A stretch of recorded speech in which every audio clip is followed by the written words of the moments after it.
ইমাম খতিবদেরকে বের করে দিয়েছেন, আমরা প্রথমে তাদের শীর্ষ নেতৃত্বকে এগুলো দেখাতে চাই যে আপনার দলের নাম দিয়ে, আপনার দলীয় পরিচয় দিয়ে একজন ইমাম সাহেবকে আওয়ামী সরকারের ওই গুন্ডা বাহিনীর মতো মসজিদ থেকে বের করে দেওয়া হয়েছে, মেম্বর থেকে নামিয়ে দেওয়া হয়েছে, অন্যায় আচরণ করা হয়েছে।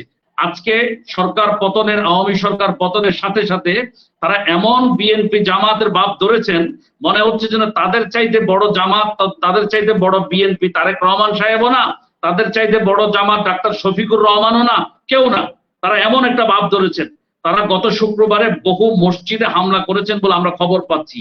আমরা যারা এই ঘটনাগুলোতে ভুক্তভোগী, যারা যারা উইন্ডেড হয়েছেন, যারা মানসিকভাবে আঘাত অথবা শারীরিকভাবে আঘাত পেয়েছেন, চাকরিচ্যুত হয়েছেন, আমরা ওই সকল ইমাম খতিবদের কাছে সুস্পষ্ট বার্তা দিতে চাই, এই ধরনের আচরণ যাদের সাথে করা হয়েছে, এই বিহেভ যাদের সাথে করা হয়েছে, আপনারা লিখিতভাবে শাহনেওয়াজ সাহাবা জাতীয় খতিব ফাউন্ডেশনের কাছে একটা লিখিত অভিযোগ দেন।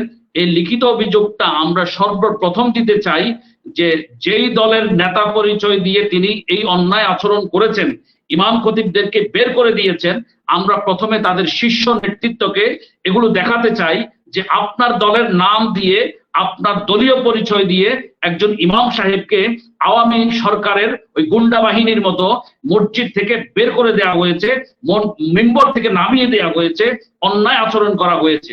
দেখি তারা কি করেন। আমার বিশ্বাস, আমার খুবই কনফিডেন্ট আছে যে তারা সেটা কি করবেন, অবশ্যই তারা সেটাকে আমলে নিবেন।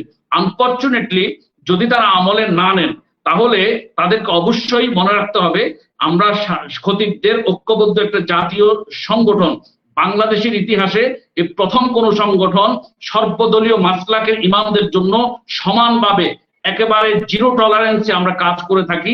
আমরা কোন ইমাম নির্যাতিত হলে আমরা একটা বারো জিজ্ঞেস করি না আপনি কোন দলে আছেন, কি কওমি না বেল্লবি নাকি আহলে সুন্নাত ওয়াল জামাত, নাকি আপনি জামাত ইসলামী করেন, নাকি চরমনাই করেন, নাকি সারসিনা করেন, আমরা কিছুই জিজ্ঞেস করি না। কারণ আমাদের কাছে একজন ইমাম খতিব মুয়াজ্জিন খাদেম অথবা মাদ্রাসার শিক্ষকের পরিচয় এর চাইতে বেশি হতে পারে না। ইমাম এটাই একটা সর্বোচ্চ পরিচয়, খতিব এটাই সর্বোচ্চ পরিচয়, এর বাইরে আর কোনো পরিচয় নাই। সুতরাং আমরা মনে করি যারাই ইমাম হিসেবে ভুক্তভোগী হবেন তারা আমার ভাই, তারা আমাদের সংগঠনের আওতার লোক। আমরা, আপনারা জানেন, ইতোপূর্বে অসংখ্য সন্ত্রাসীর বিরুদ্ধে লড়েছি, ঠিক এই নীতি অবলম্বন করে আমরা কাউকে ছাড় দিই নাই। সুতরাং যারা এই ধরনের অন্যায় আচরণ করেছে, আমি আপনাদের এই আজকের লাইভের মাধ্যমে, এই টু দা ব্রাইটের মাধ্যমে আমি বলতে চাই যে আপনাদেরকে অবশ্যই মুখোমুখি হতে হবে জবাবদিহিতার, কোনোভাবেই আপনি ছাড় পাবেন না, এটা মনে রাখবেন। আর আগামী এই সমস্ত বিষয় নিয়ে আগামী মঙ্গলবার 13 আগস্ট সকাল 11টায় ঢাকার সেগুনবাগিচা রিপোর্টার্স ইউনিটিতে আমরা একটা সংবাদ সম্মেলন ডেকেছি। আগামী মঙ্গলবার সকাল 11টায় দেশব্যাপী এই ইমাম খতিব নির্যাতন অতীতে যেমন হয়েছে, বর্তমানেও আমরা খবর পাচ্ছি, এগুলো বন্ধ হতে হবে। এগুলো যদি বন্ধ না হয় অবশ্যই আমরা রাজপথে নামবো, আমরা আদালতে গিয়ে দাঁড়াবো যে এটা বন্ধ হতেই হবে। এই অন্তর্বর্তীকালীন সরকার যদি আইনের সুশাসন নিশ্চিত করতে হয়, অবশ্যই ইমাম খতিব মুয়াজ্জিন খাদেমদেরকে সিকিউরিটি দিতে হবে, সেফটি দিতে হবে। তা না হলে তাদের আইনের সুশাসন বাস্তবায়ন হয়েছে বলে আমরা মনে করি না।